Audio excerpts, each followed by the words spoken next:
नमस्कार। हम जो है एंडोक्राइन सिस्टम पे बात कर रहे थे।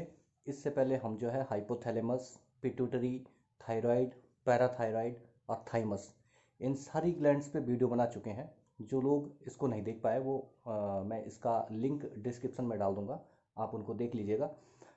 इसके बाद जो हमारी एक बहुत ही महत्वपूर्ण ग्रंथि है एड्रिनल ग्लैंड, एड्रिनल ग्रंथि है, उस पर हम बात करेंगे। तो सबसे पहले हम समझते हैं कि एड्रिनल ग्लैंड कहाँ पर स्थित है, मनुष्य के शरीर में ये कहाँ पर स्थित है। तो एड्रिनल ग्लैंड जो है हमारी किडनी, हमारी जो वृक्क है, किडनी है, किडनी दोनों साइड हैं, एक एक किडनी, जोड़े में दो हैं किडनी, और दोनों किडनी के ऊपर एक एक छोटी छोटी ग्लैंड हैं जिनका नाम है एड्रिनल ग्लैंड।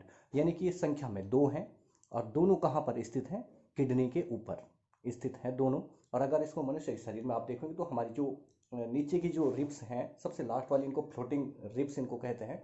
तो ये फ्लोटिंग रिब्स के जो है पीछे एकदम स्थित होती हैं एड्रिनल ग्लैंड, और किडनी के ऊपर होती हैं। तो ये इसकी स्थिति हो गई।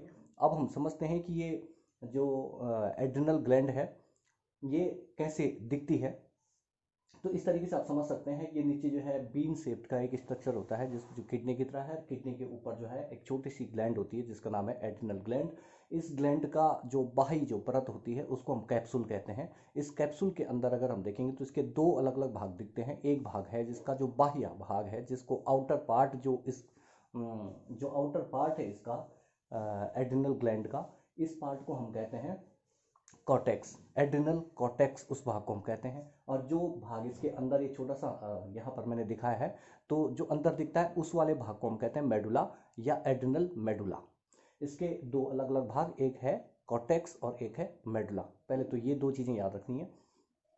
अब हम जो है इन दोनों भागों को अलग अलग इसलिए पढ़ रहे हैं क्योंकि इनका जो है अलग अलग रोल है। इसमें हमें सबसे पहले ये समझना है कि जो कॉर्टेक्स वाला जो भाग है ये एक्टिव तब होता है जब हमारा जो है पिट्यूटरी ग्लैंड से जो निकलने वाला एक हार्मोन जो हमने पहले पढ़ा था, जिसका नाम है एडिनोकॉर्टिकोट्रोपिक हार्मोन्स, ACTH।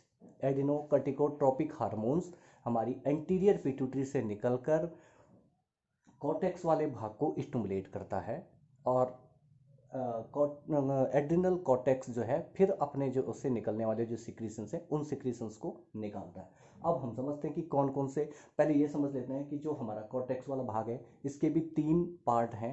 इसको स्टडी को जो है सही बनाने के लिए इसमें तीन भाग में हम फिर की स्टडी करते हैं। इसका जो सबसे ऊपरी परत है, सबसे, इसकी तीन लेयर हैं कॉर्टेक्सी। सबसे पहली जो परत है, इस परत का नाम है जोना ग्लोमेरुलोसा। पहला जो भाग है जोना ग्लोमेरुलोसा, पहला भाग। दूसरा जो इसका भाग है उसका नाम है जोना फेसिकुलेटा। और सबसे अंदर वाला कॉर्टेक्स का जो सबसे अंदर वाला भाग है इसका नाम है जोना रेटिकुलरिस, जोना रेटिकुलरिस। तो हम समझे एड्रिनल ग्लैंड स्थित है किडनी के ऊपर, और इसके बाहर का जो भाग है उसको हम कहते हैं कैप्सूल से बना हुआ भाग है। इसके अंदर दो भाग हैं, एक है कॉर्टेक्स, एक है मेडुला। कॉर्टेक्स वाले भाग में तीन लेयर हमको मिली। सबसे पहली लेयर है जोना ग्लोमेरुलोसा, दूसरी जो लेयर है वो है जोना फेसिकुलेटा, तीसरी जो लेयर है वो है जोना रेटिकुलरिस। तो ये तीन लेयर हैं और तीनों ही लेयर जो है अलग अलग हार्मोन्स को निकालती हैं। अब हम समझते हैं कि कौन कौन से हार्मोन्स को ये निकालती हैं। सबसे पहला जो जोना ग्लोमेरुलोसा है, ये जो हार्मोन्स निकालती है उस हार्मोन का नाम है मिनरलोकर्टिकॉइड।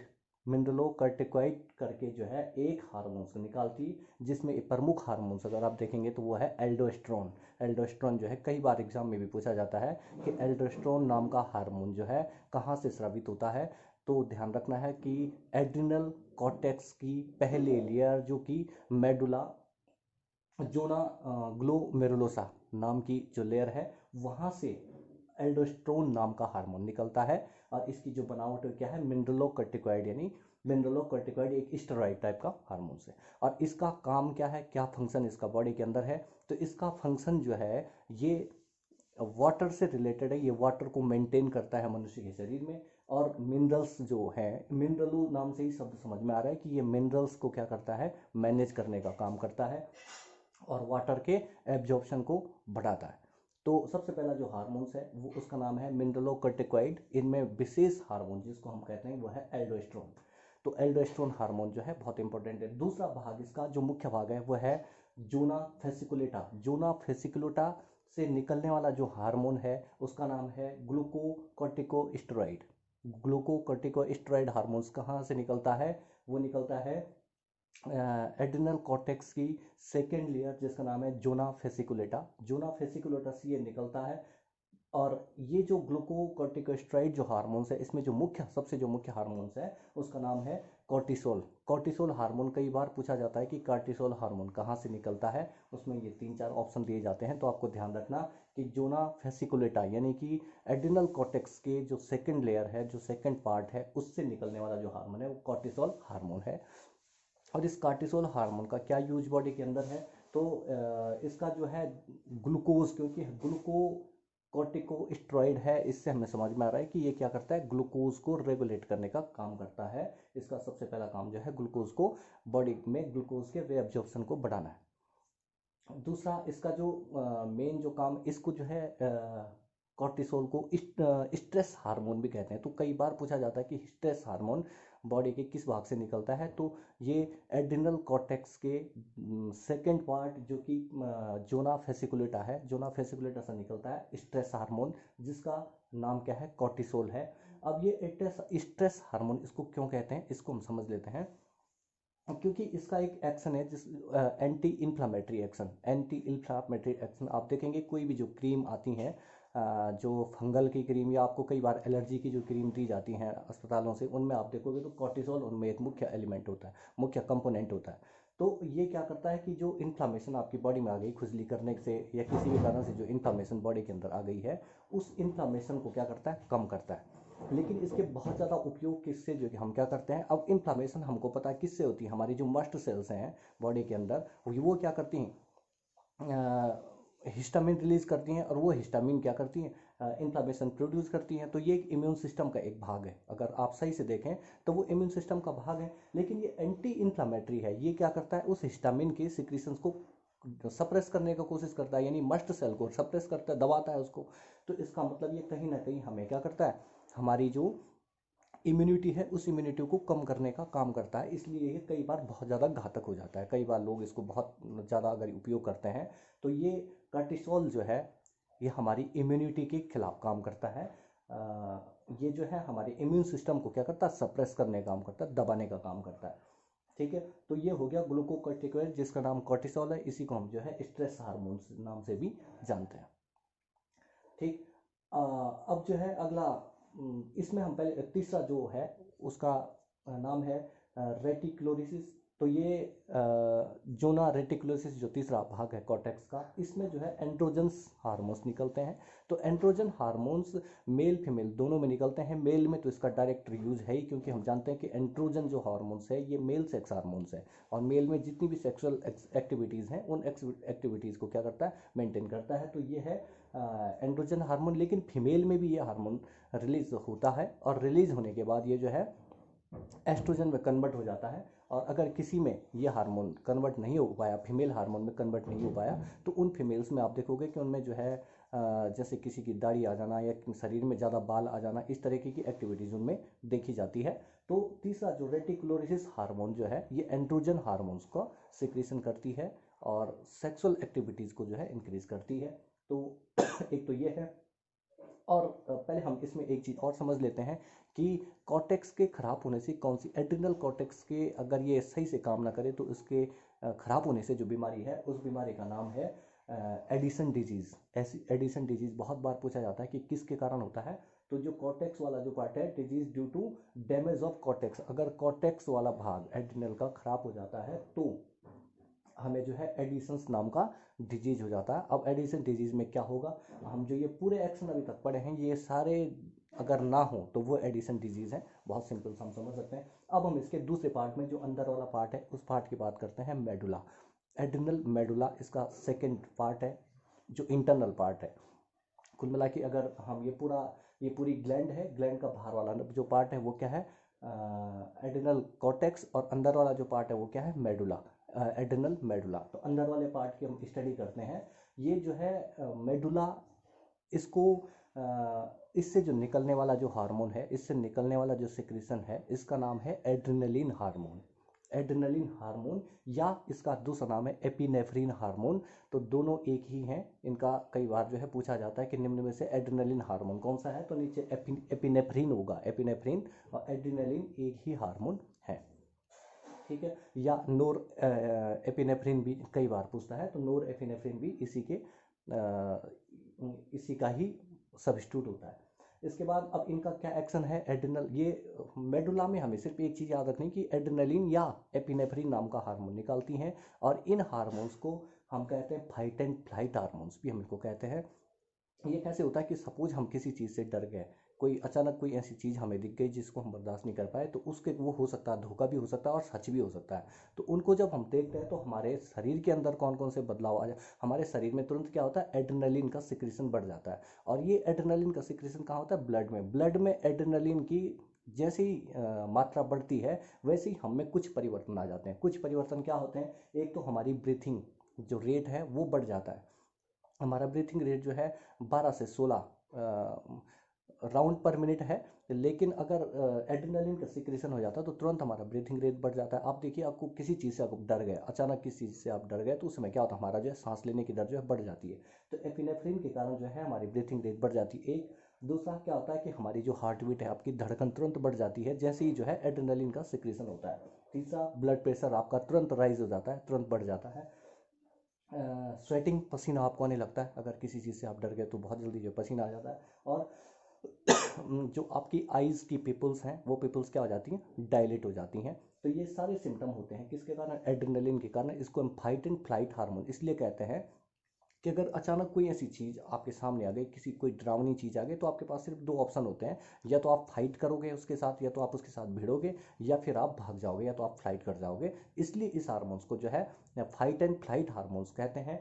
ये जो हार्मोन्स हैं, ये फिर हम जब ऑटोनॉमिक नर्वस सिस्टम के अंतर्गत पढ़ते हैं तो ये सिंपैथेटिक नर्वस सिस्टम को क्या करता है, स्टिमुलेट करने का काम करता है। ये एड्रेनलिन जो हार्मोन है, सिंपैथेटिक यानी कि जो अनुकंपी ऑटोनोमिक नर्वस सिस्टम है, उसको क्या करता है, ये स्टिमुलेट कर देता है, जिसके कारण हम में सिर्फ दो सिचुएशन बन जाती है, तो भागने की या तो फिर उससे भिड़ने की। अगर हमें एड्रेनलिन का सिक्रेशन नहीं होता तो हम जो है सामान्य स्थिति में रहते हैं। किसी पे हमें अचानक अगर गुस्सा आ जाता है, किसी को देख के हमें बहुत तनाव अगर शरीर के अंदर लगता है, तो उस समय हमारे अंदर स्वतः ही क्या होने लगता है, एड्रेनलिन हार्मोन का सिक्रेशन बढ़ जाता है। जैसे ही ब्लड में इसकी कंसंट्रेशन बढ़ती है, वैसे ही क्या होता है कि हमें ये सारे कैरेक्टर, यानी कि हमारी जो ब्रीथिंग रेट है बढ़ जाती है, हार्ट रेट बढ़ जाता है, हमारा ब्लड प्रेशर बढ़ जाता है, हमारा जो इंटरनल सिक्रीशन है, आप देखेंगे आपकी लार जो ग्रंथियाँ हैं वो बंद हो जाती हैं, आपका मुंह सूखने लगता है, और पिपल्स डायलेटेड हो जाती हैं, आपकी आइज़ जो आप देखोगे तो वो बड़ी बड़ी हो जाती हैं, और पूरा चेहरे पे जो है रेडनेस आ जाती है। तो ये सारे सिम्टम इसमें आते हैं। तो ये तो रहा एड्रिनल ग्लैंड जो कि फिजियोलॉजिकल एस्पेक्ट इसका है। अब हम इसमें अगर यौगिक एस्पेक्ट की बात करेंगे, तो यौगिक एस्पेक्ट में ऊपर से अगर आप देखेंगे तो ये एड्रिनल ग्लैंड का जो बाह्य भाग है, जो बाहर वाला भाग है, जो कि जिसको हम बोल रहे थे कॉर्टेक्स, कॉर्टेक्स से निकलने वाले जो दो मुख्य हार्मोन्स है, एक तो एल्डोस्टेरोन है, एक है कोर्टिसोन, सॉरी, हाँ, कॉर्टिसोल हार्मोन है। तो ये कॉर्टिसोल हार्मोन जो कि एंटी इन्फ्लामेटरी है, यानी कि हमारे इम्यून सिस्टम को सप्रेस करने का काम करता है। अगर इसकी कंसंट्रेशन ब्लड में ज़्यादा होती है तो ये हमारे जो इम्यून सिस्टम है, इम्यून सिस्टम को सप्रेस करने का काम करता है।